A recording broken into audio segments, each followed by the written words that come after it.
কুষ্টিয়া ৩ সদর আসনে জামাত ইসলামীর প্রার্থী আমির হামজা অভিযোগ করেছেন তাকে হত্যার হুমকি দেওয়া হচ্ছে। চলুন বিস্তারিত জেনে নেই কেন তিনি এই অভিযোগ করেছেন। তাই বিস্তারিত জানতে ভিডিওটি শুরু থেকে শেষ পর্যন্ত দেখতে থাকুন এবং চ্যানেলটি সাবস্ক্রাইব করে আমাদের সঙ্গেই থাকুন। কুষ্টিয়া ৩ সদর আসনের জামাত ইসলামীর প্রার্থী আমির হামজা অভিযোগ করেছেন তাকে হত্যার হুমকি দেওয়া হচ্ছে।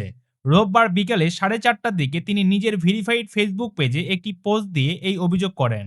পরে একটি গণমাধ্যমকে তিনি নিশ্চিত করেন, গতকাল থেকে বিভিন্ন সামাজিক যোগাযোগ মাধ্যমে তাকে নিয়ে পোস্ট ও মন্তব্য হত্যার হুমকি দেওয়া হচ্ছে। আমির হামজা জানান, এ বিষয়ে তিনি এখনও রিটার্নিং কর্মকর্তা বা পুলিশকে অবহিত করতে পারেননি।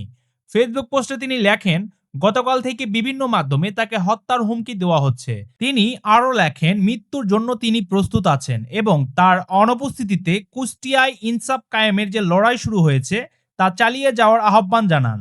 একই সঙ্গে তিনি তার ৩ কন্যা সন্তানের দিকে খেয়াল রাখার অনুরোধও করেন।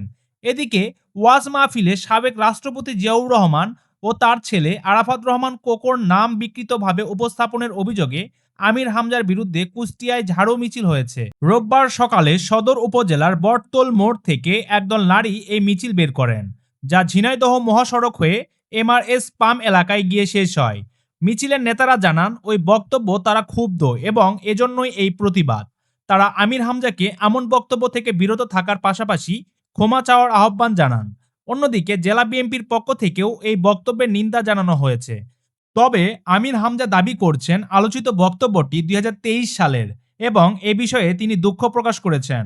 ঘটনাটি ঘিরে রাজনৈতিক অঙ্গনে চলছে তীব্র আলোচনা ও নানা প্রতিক্রিয়া। সম্মানিত ভিউয়ার্স, এই ঘটনা ঘিরে আপনার মন্তব্য কি? অবশ্যই ভিডিওর নিচে কমেন্ট করে জানিয়ে যাবেন।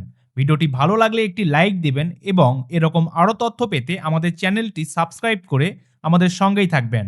ভিডিওটি শেষ করছি, ধন্যবাদ।